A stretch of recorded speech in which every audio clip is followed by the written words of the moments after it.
6 weeks of these traveling. In the beginning with the clothes on, with lights, with all the goodies. We wound up in Andijan. Andijan is it's Uzbekistan. It's a state of Muslims, a Muslim state. They were also part of the Soviet Union. But we did not stay there long. We went not to the city, Tashkent, but in the area of Tashkent, Tashkentskaya Oblast. That was like you say, Washington State.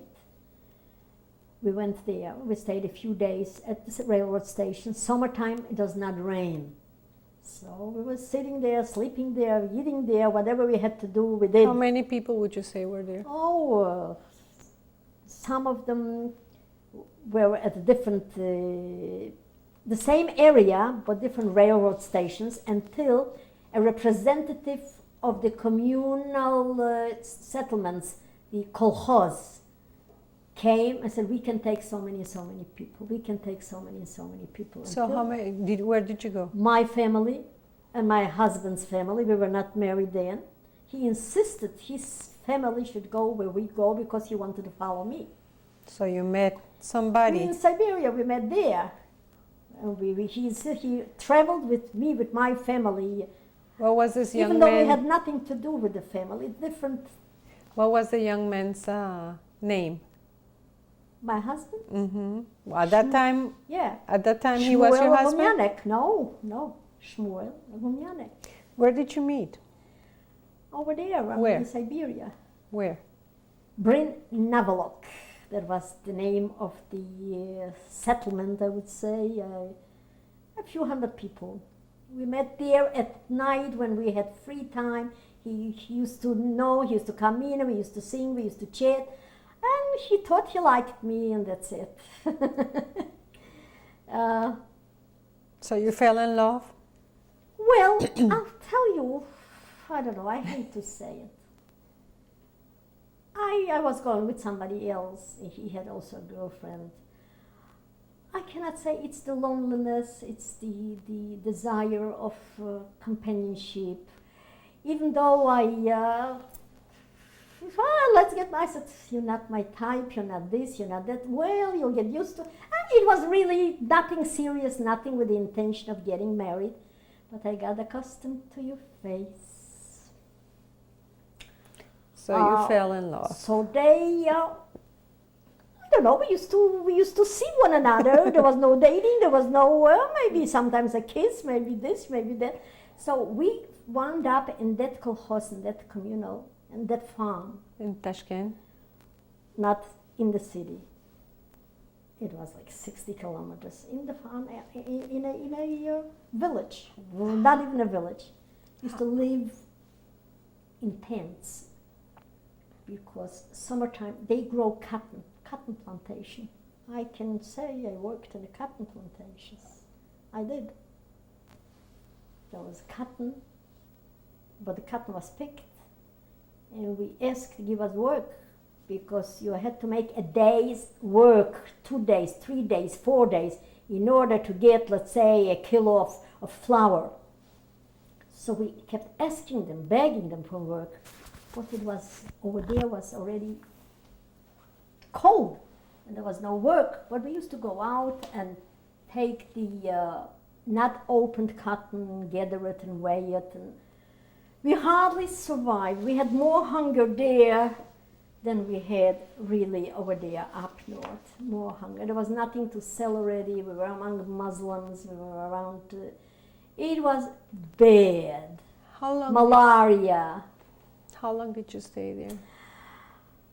We stayed on that farm until the real winter came. There was no real winter, but it's cold. They gather everything from the fields and they go next few kilometers away. Everybody had their hut with a clay roof, with 4 walls, with a clay floor, and no heat. So we went there. Buka. The name of it was Buka. So we rented from the Uzbeks a room, and we were all together. And then When did you get married? 1942. Where? In Buka. Tell me about your wedding. We had to send the person to Tashkent, to the city, and to go there and back. It took a week. You had to walk to a railroad, and if the train came, you were lucky, and then go, and then coming back. It took a week to get the ktuva, the permission. Who married you? Friends, an uncle, and a cousin. We had to go to 10 places to gather a minyan, 10 people of marriage.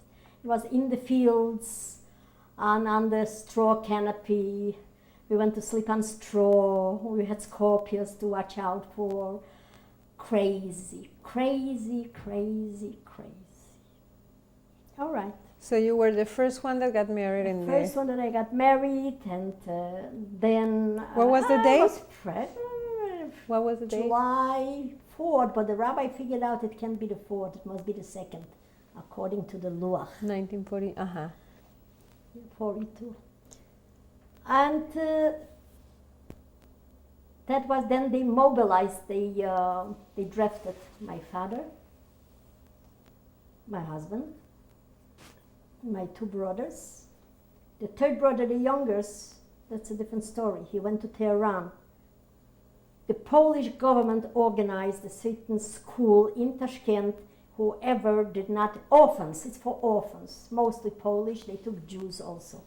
And because one of the teachers liked me, and she was a few months together on the farm with me, she says, come and bring him. I'll put him in, he's going to have what to eat, they're going to give him shoes. He was 13 years old. And then the Polish government arranged that the Polish children went to South Africa someplace, and the Jewish children went to Tehran, to Iran, and from there to Israel. So he ended up in Israel? He ended up in Israel. He was maybe 13, 14 years old. That was the youngest one. So they drafted everybody, and at a time, 10 days before I gave birth. Oh, you were pregnant? Yeah, sure. What did you have? You lived on the pill. You have condom. I don't know. I was smart, but very naive. I don't know. When I look back, I said, stupid. Yeah, all right. So you had Then they drafted everybody, but they did not send them to the army. We started doing a little business. What do you mean business? For business, you got 8 years. For killing a person, you got 2 years. We used to go to the city, Tashkent, travel all that road. It used to take a week, and bring over there a tablecloth, something else what you had. If not, you bought it on the bazaar. Bring it to Tashkent, sell it there on the bazaar, and bring back items, soap, whiskey, but you took the real strong one, then you diluted it with water.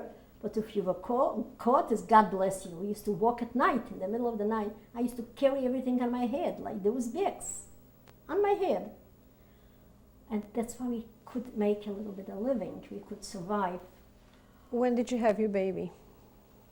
The baby, April 6th, 1943. And her name? Martha, Mato. I named her after the grandmother. Now she's Martha. But there was no visits to a doctor. There was no weighing. There was no checking. There was no... And then the men were not there. And the time came when I had to give birth, and they called a Tatar woman. She was like a midwife. And she delivered the baby, but the afterbirth did not come. And she tried with her hands to take it out. To make the story short, I got fever, I stopped bleeding, and I was, after 3-4 days, I was close to death. And the nearest hospital was 18 kilometers away, and they said, maybe we should take her. And then they had one doctor, a Jewish, Polish doctor. If he's alive, let him burn. He gave some medication when it was almost too late. But on the condition if somebody's going to go to Tashkent, bring the medication, he wants it back. So they told him that they want to take me to that hospital. He said, she's not going to last that road. It's 18 kilometers, and my mother was sick with malaria. And how do you travel? We took off a door and took by one of the Muslims a two-wheel wagon like you see in China, you know, and put the door on, and then we had the parent, the quilt, the down quilt, and we put it underneath, and they put me there, and my mother was walking, holding the baby. There were no men. My husband was not there, my father was there, my brother was not there. And I said, I want to go, because if I have to die here, I might as well go there. And so you I went came to the the hospital until we got a doctor, because everybody's in the army. My mother brought a piece of soap for the doctor. He should come see, and she cried. He came the following day. To make the story short, it took 3 weeks, and I survived, and here I am. When did you get reunited with your husband again? He came when I gave birth. They let him, somebody was going back and forth to do the business in Tashkent, so they told him, your wife had a girl, and they let him go for 2 days. He came on horseback. Somehow he came for 1 day or 1 night, and then he had to go back. Who liberated you? Or Well, when the war ended? We had registrations again. It was supervised by the members of the Polish government, not the high. They sent people because they had a lot of Polacks there. And they had the Polish government in exile. They organized an army also in Russia. They organized an army. They were fighting. Some of them were in Israel, in Egypt, in South Africa. But Jews, they hardly took any Jews. And that's when we were afraid to register in case they're not going to send us to Siberia again. But we sent the old people, and that's what happened. The day after Passover, I think, they started sending people back on those cattle cars back to Poland.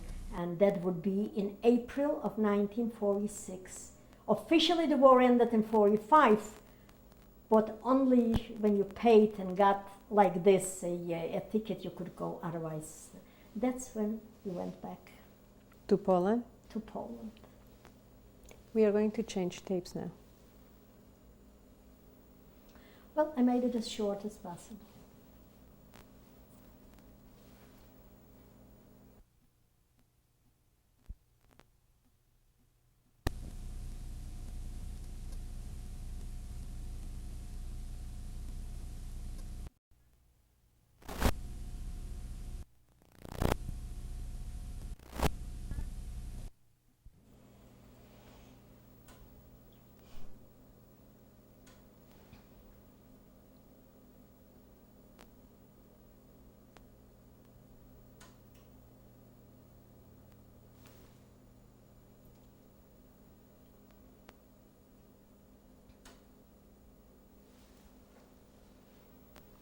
Tape number 5, February 12, 1997, survivor Frida Steiner Rubenstein.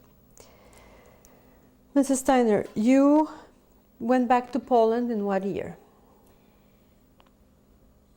April 46. I don't remember exactly the date. Who went back? The whole family. Myself, my husband, and my daughter. She was exactly 3 years old. My mother, my father, 2 brothers, and 1 sister, because the youngest one was in Israel. Where did you go? And, my husband's family also. And other people also. We went 40 people in 1 cattle car, so there were a lot of people. Where did you go? What was your final destination? Poland. Which town? Well, you could not choose the town. Wherever the train went, that's where you went. The first bad coincidence, I wouldn't say coincidence, it's what hit me. We were already in Poland, and we approached Krakow. And at the station, the train stopped, apparently to buy something, to do something. And there were Polish people there, and the remark that we heard from them in Polish, is there still so many Jews? Are they still left after killing so many? And in Russian, somebody said "Niedoreski." It means you kill somebody and not killed totally. In other words, the job is not finished. It's like you don't cook enough. It's not overcooked, it's undercooked. Then the train went to farther. It went to Lodz, it went to Szczecin. My husband insisted he wants to go because he has an uncle in, it used to be Poland. It used to belong to Germany, and they gave it back to Poland after the war ended. Bytom.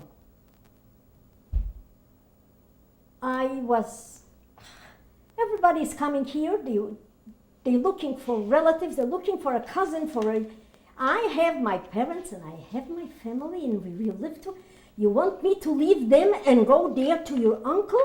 His parents also went there. But the relationship between his parents, my parents, it was okay. But the end was like I did it before. You have a husband, you go where the husband goes, and that's it. So I went. How long did you stay in Bytom? 6 weeks. And But where did you? in between, I went to Lodz to see my parents for a few days, and I came back to the same place. Yes. Sorry, I interrupted you. No, I'm sorry I interrupted you. That's not an interruption, but you were in Bytom with your husband, Bytom. with your husband's family. Yeah, sleeping on the floor with roaches, with Very uncomfortable. that's not the word.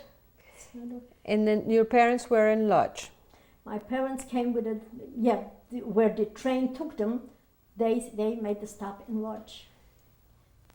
You stayed in Bytom 6 weeks. 6 weeks. Where did you go after? After we decided there is nothing to do, you can't do any work, and you can't live like this, and we knew that there are DP camps over the border, and you had to go. I think that my husband mentioned something kibbutz, because he once asked me what it was. Is that the first DP camp near Linz in Austria, on the American zone, it was separated in 4 zones. They arranged according to the parties. In other words, when people left for Israel illegally, every party, every organization had a certain quota. In other words, Hashomer Hatzair had that many people. This organization. That's why they organized, and they called it kibbutzim, which was really barracks, the concentration camps built for the people, for the inmates. We were sleeping on their beds. We covered ourselves with their blankets. The wires were still all around without electricity. Where were you at this time? Backside, that it's under Linz. But before we came, you had to go illegally. You had the bericha, which is the people from Israel, and my sister, my brother also helped out. That they took these people to the border illegally. But I had to go from Bytom to go to any DP camp. We had to cross the Czechish border, Czechoslovakia. Everything was paid for. We slept one night in Prague, I don't know where, some kind of a building. Then we left for Vienna. I think it was the Rothschild Hospital or something. How did you go from one place to another? The Bricha, hundreds of people. I was not the only one. It was organized by all these people. But what kind of transportation? Trucks in the military. Or the trucks, regular trucks, covered up, camouflaged, in the middle of the night, that nobody should see, without lights sometimes, until you cross the border. And then they had people waiting there, and they led you over there, again with trucks. We hardly knew what was going on. You could not take nothing with you. Whatever we saved and we had, you had on your back, and I had to carry the child. That's all what you had. How about your parents?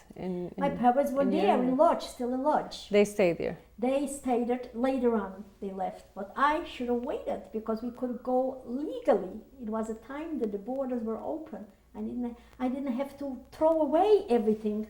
All right, if I would know. If You did the best at the yeah, moment. well, so when we came to Wegscheid, to that camp, we stayed there a few months. And then they claimed that it's not equipped for the winter. So they sent you? They did not send. We ourselves, we saw that we cannot go from there to Italy on the way to Israel. So instead of, we went to Innsbruck, which was the transit. And we could not wait for our next, I had a child, you know, so we said we're going to go to Germany because over there they're more equipped for the winter. Also, we arranged it to the Bricha. I had somebody protect here in München, and they arranged it, and also they gathered other people also. Did you get special treatment because you had a child?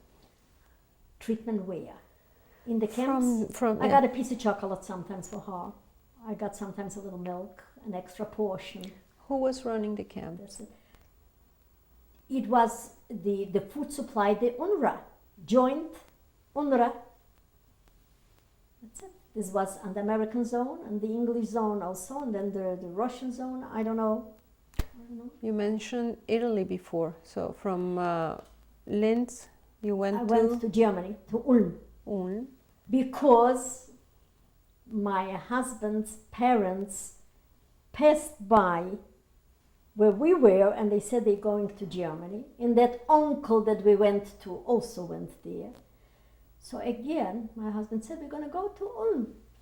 That was also a DP camp there? Sure, they had 3 of them. How long did Sedan you... Kaserne, New Ulm, and they had Belki Kaserne. And you were in? Sedan Kaserne. How long did you stay there? It's also, I came to my in-laws' apartment. But how long did you stay there? I stayed there in Ulm till I went to Italy, till 1947. I don't know even what month. I went to Italy because my parents were in Austria already. And they said they have an easy way because my father was active in the Zionist movement. They gave him certain preferences that he doesn't have to go through the mountains and slide down, excuse me, on your behind. And he can take my daughter. So in order to do that, to get out of that camp and to be together with a family, we had to go back to Austria, also to Protectia. You could not go border. You did not buy a ticket and just go. Everything was in the middle of the night. You had to have a hustler. How is a hustler? A code you had to. And we went to. What was your code? I don't know. We had to say something to know that I'm not a stranger. And I went back and we stayed by my parents a few days, and they took my daughter, and they were lucky.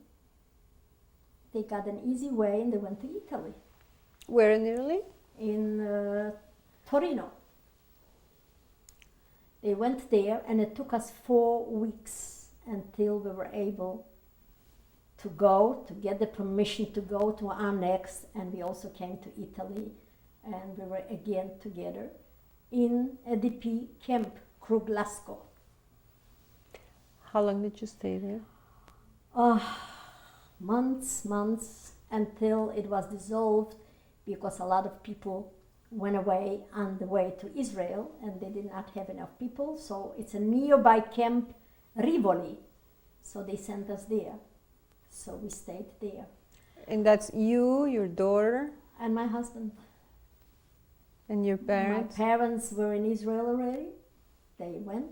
My brother, they caught him and they sent him to Cyprus. And one brother got to Israel, my sister got to Israel, and one was in Israel. So I went to Rivoli, they sent us. And then they said they're going to send us again, they're going to close this camp, they're going to send us to Bari, which is all the way south. My husband found out that let's get out. If I would have a German birth certificate, in 6 weeks you can get the visa and go to America. I said, America? I had to go through all these camps and separations, and then again with my parents, and now that everybody's there, whom do I have in America? What binds me? America. After this war, you want to go? Let's get out of the camps. The war, in 1948, it was the Independence War. And with children, it was very difficult to take them on those boats. And my brother wrote from Cyprus that with children is very bad. They live in tents and there's a lot of sickness, a lot of weight. So where should I wait? Go to another DP camp? So he says, from America, the war over there is going to stop. We're going to go to Israel. It's so, I don't know. You think you You do and your I best. I agreed to get out of the camp because conditions were bad. Separated in one room with a sheet, and he was one and there was one. There was no bed, nothing.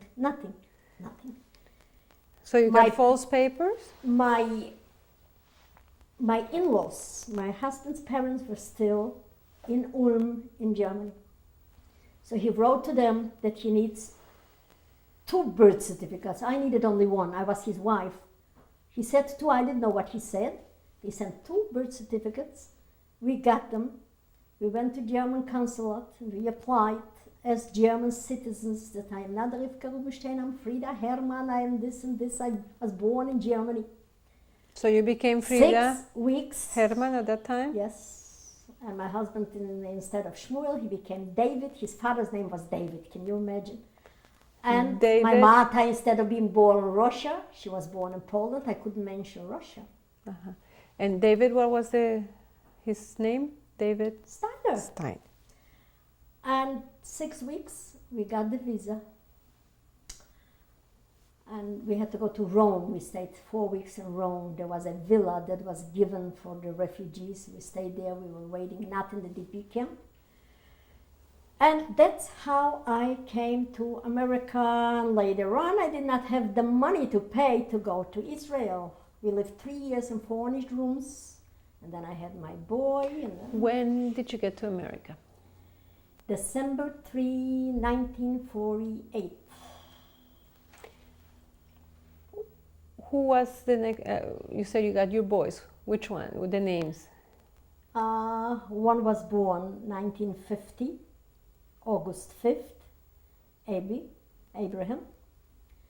And the second one was born 1953, October 26th. You have any grandchildren? I have 4 grandchildren. I was hoping for a girl, so nothing doing. My daughter has 3 boys. May still come. No, I don't think so. Unless I'm going to become pregnant. My daughter has 3 boys, Noah, Jonathan, and Jason. One is going to be 25 years old. The other one is 21. And the third one is 19.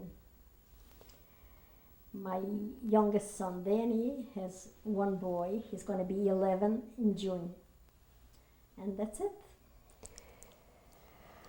If you were to tell us something about the Holocaust, that a message that you could leave beyond us for future generations, for your grandchildren, a piece of advice, what would it be? Well, I don't think not from my experience, from anybody's experience, there are no set rules, there are no messages that one can really rely on them, but still, it's good to know what somebody else thinks and have consideration for somebody's opinion. If you are born a Jew, you have no choice.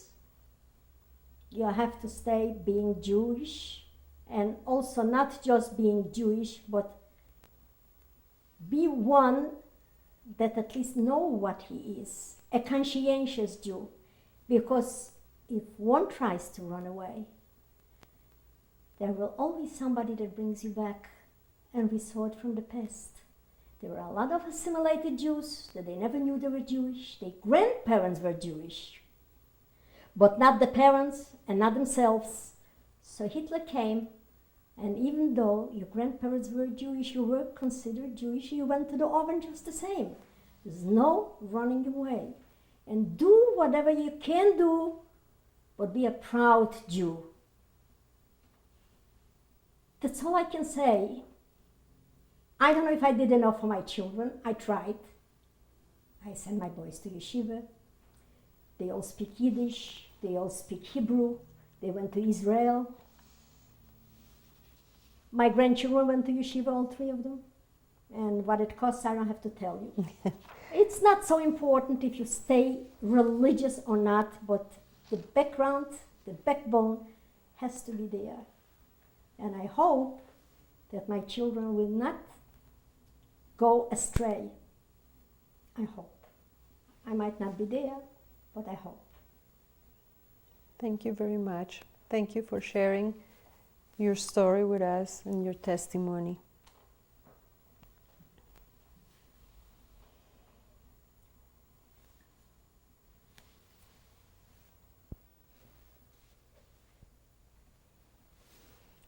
Mrs. Steiner?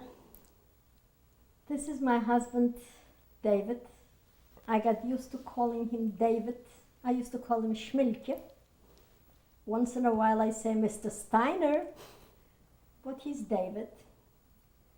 We are married, it's going to be for 55 years. It's going to be this coming July. Mazel tov. And that is a long, long time for anybody. But we made it. We had our ups and downs, which is normal for everybody.